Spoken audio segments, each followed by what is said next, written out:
নেতাজির জন্মদিনে রাজনৈতিক ভেদাভেদ ভুলে এক মঞ্চে শাসক বিরোধী রাজনৈতিক দ্বন্দ্ব ভুলে মালদায় নেতাজির জন্মদিনে সামিল হন তৃণমূল ও সিপিএম নেতৃত্ব। আর এই মঞ্চ থেকে 23শে জানুয়ারিকে যারা জাতীয় ছুটি ঘোষণা করতে পারে না, তারা আবার 22 তারিখ অর্ধ দিবস ছুটি ঘোষণা করেছে, এমনই দাবি তুলে সোচ্চার হন সিপিএম এর কেন্দ্রীয় কমিটির সদস্য সুজন চক্রবর্তী। উল্লেখ্য, আজ ইংলিশ বাজার পৌরসভার উদ্যোগে নেতাজি মোড়ে নেতাজি সুভাষচন্দ্র বসুর জন্মদিন পালনের আয়োজন করা হয়েছিল, যে মঞ্চে উপস্থিত ছিলেন ইংলিশ বাজার পৌরসভার চেয়ারম্যান কৃষ্ণেন্দু নারায়ণ চৌধুরী সহ অন্যান্য তৃণমূল কাউন্সিলররা। তৃণমূলের এই মঞ্চে একই সঙ্গে উপস্থিত থাকতে দেখা যায় সিপিএম এর কেন্দ্রীয় কমিটির সদস্য সুজন চক্রবর্তীকে। শাসক দলের নেতা নেত্রীদের সাথে নেতাজির মূর্তিতে মাল্যদান করেন তিনিও। পরে তিনি সাংবাদিকদের মুখোমুখি হয়ে জানান, মালদা শহরের সমস্ত স্কুল, ক্লাব, রাজনৈতিক দলগুলি একসাথে মিলে নেতাজির জন্মদিন পালন করছে, খুব ভালো লাগছে। আমরা সবাই নেতাজির ভক্ত, এখানে রাজনৈতিক কোনো ব্যাপার নেই। আমাকে ডেকেছে, আমরা এসেছি। মাল্যদান কর্মসূচির পর এই অনুষ্ঠান মঞ্চ থেকে 23শে জানুয়ারিকে জাতীয় ছুটি ঘোষণা করার পক্ষে বিজেপিকে এক হাত নেন তিনি। পৌরসভার প্রোগ্রাম, পৌরসভার নেতাজি স্মরণ, সেখানে দাঁড়িয়ে আপনি ছুটির ঘোষণা দাবি করলেন কেন্দ্রের বিরুদ্ধে। দেখুন, মালদা শহরে যেভাবে ক্লাব, স্কুল সবাই মিলিয়ে, বামফ্রন্ট, মিউনিসিপ্যালিটি সবাই মিলিয়ে যেভাবে প্রোগ্রাম করে, এটা খুবই ভালো এবং আমার ভালো লাগছে, নিয়ে কোনো সন্দেহ নেই। আমরা সবাই নেতাজি ভক্ত, দেশপ্রেমিক মানুষ, এবং সেখানে বামফ্রন্টের পক্ষ থেকেও যখন এসেছে, যেহেতু এই সব ক্লাব ইত্যাদি নিয়ে মিউনিসিপ্যালিটি যারাই থাকে তারাই এটা অর্গানাইজ করেন, ফলে এটার সঙ্গে দলের সম্পর্ক আছে বলে মনে করি না। তারা আমাকেও ডেকেছেন দু কথা বলার জন্য, যেমন অন্য অনেককে ডেকেছেন, বিএসএফকে ডেকেছেন, এয়ারফোর্সকে ডেকেছেন, ইনস্টিটিউটকে ডেকেছেন। সেখানে ন্যাচারালি নেতাজির প্রতি আমাদের শ্রদ্ধা জ্ঞাপন, এবং যেটা অবশ্যই সত্য, 23শে জানুয়ারি দেশপ্রেমিক দিবস যারা ঘোষণা করতে পারে না তারা দিল্লিতে সরকার চালাবে। 23শে জানুয়ারি জাতীয় ছুটি যারা ঘোষণা করতে পারে না তারা 22শে জানুয়ারি অর্ধ দিবস ছুটি ঘোষণা করেছে। এটা নেতাজির প্রতি অবজ্ঞা, দেশের প্রতি অবজ্ঞা, এটাই স্বাভাবিক।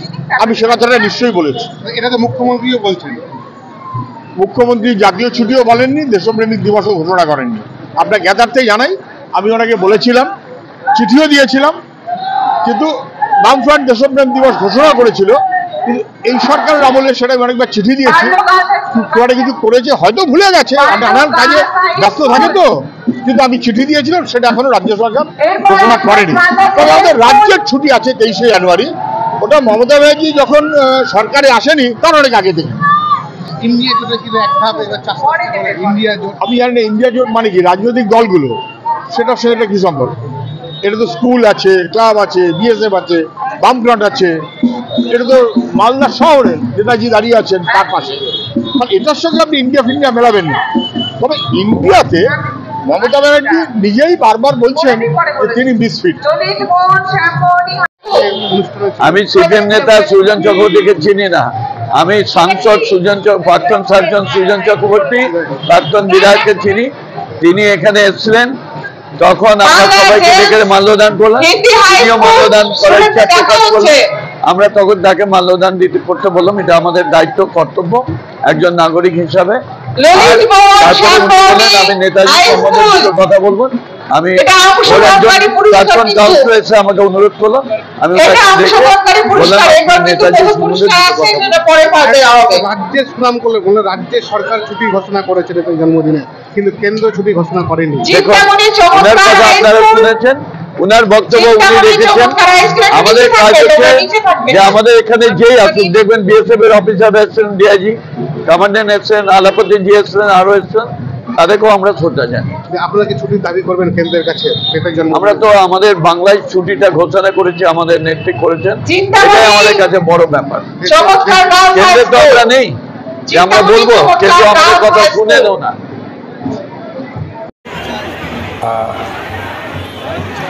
এখানে আজকের এই অনুষ্ঠানের সভাপতি আমাদের মিউনিসিপ্যালিটির চেয়ারম্যানও বটে, সবার কাছে পরিচিত, এবং মিউনিসিপ্যালিটির কাউন্সিলর সহ অর্গানাইজার যারা, আমি সবাইকে ধন্যবাদ জানাচ্ছি। বহু স্কুলের ছেলে মেয়ে, ছাত্রছাত্রী, গার্জিয়ানস, ক্লাব ইত্যাদি যারা এসেছেন, আমি তাদের সবাইকে শুভেচ্ছা জানাচ্ছি। কার্যত এসেছি কিন্তু নেতাজির জন্মদিনের অনুষ্ঠানে থাকবো না কত হয় না, ফলে বামফ্রন্টের পক্ষ থেকে একটা মিছিল হবে শুনে আমি বললাম যে আমার থাকাটা উচিত। তারপরে আমি শুনলাম যে আপনারা এখানে এই অনুষ্ঠান করছেন, খুবই ভালো। আমি সবাইকেই শুভেচ্ছা জানাচ্ছি। এই সেই জায়গা যেখানে নেতাজি বক্তৃতা করেছিলেন, সম্ভবত ঘোড়ায় করে এসেছিলেন এবং ঘোড়ায় ট্রেনে এসেছিলেন, গাড়িতে করে এখানে এসেছিলেন। পুরনো ইতিহাসে তা উল্লেখ আছে বটে। ফলে এই রকম একটা গুরুত্বপূর্ণ জায়গায় দাঁড়িয়ে আমি আজকে উপস্থিত হয়ে নেতাজির মূর্তিতে মালা দিয়েছি। এটা আমার কাছে খুবই গুরুত্বপূর্ণ এবং সেই কারণে বিশেষ করে মালদা শহরে, বহু শহরের কর্মসূচিতে আমি থেকেছি, কিন্তু নেতাজির জন্মদিনকে কেন্দ্র করে যে অনুপ্রেরণা, উন্মাদনা, উৎসাহ এখানকার মানুষের মধ্যে সব মিলিয়ে আছে, এইটা আমার খুবই ভালো লাগছে এবং সেই কারণেই আমি সবাইকে আরও একবার ধন্যবাদ জানাচ্ছি এবং শুভেচ্ছা জানাচ্ছি। বেশি কথা না, 128তম জন্মদিন,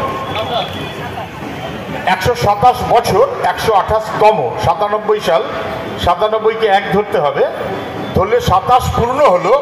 128তম জন্মদিন নেতাজি সুভাষচন্দ্র বসু, একজন ভিশনারি,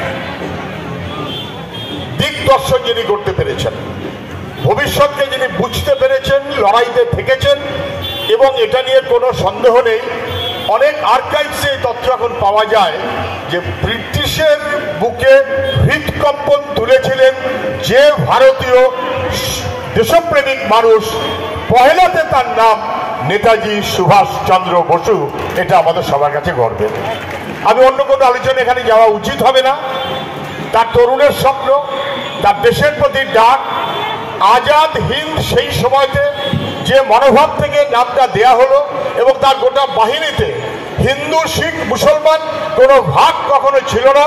কার্যত ধর্ম নিরপেক্ষতা এবং সাম্প্রদায়িক ছিলেন তার মধ্যে নেতাজি অগ্রগণ্য। এটা নিয়ে কোনো সন্দেহ নেই, কোনো সন্দেহ থাকতে পারে না। এটা আমাদের খুব দুঃখের ব্যাপার।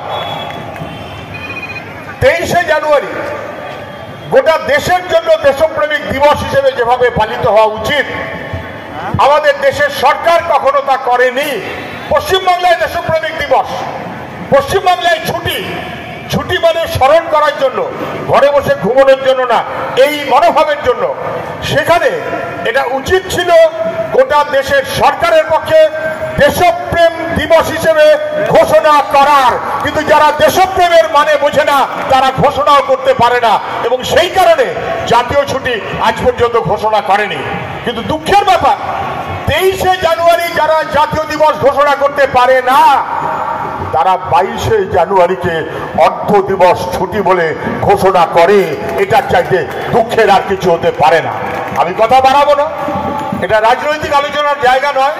অনেক কথা আমার থাকতে পারে, কিন্তু এটা সার্বিক মনোভাবে সবাইকে সঙ্গে নিয়ে স্কুল, ক্লাব, পাড়া, বামফ্রন্ট, মিউনিসিপ্যালিটি সবাই মিলিয়ে নেতাজি তার পাশে আমরা আছি, তার মহান আদর্শকে বয়ে নিয়ে যাব, এই শপথ আমাদের সবাইকে নিতে হবে।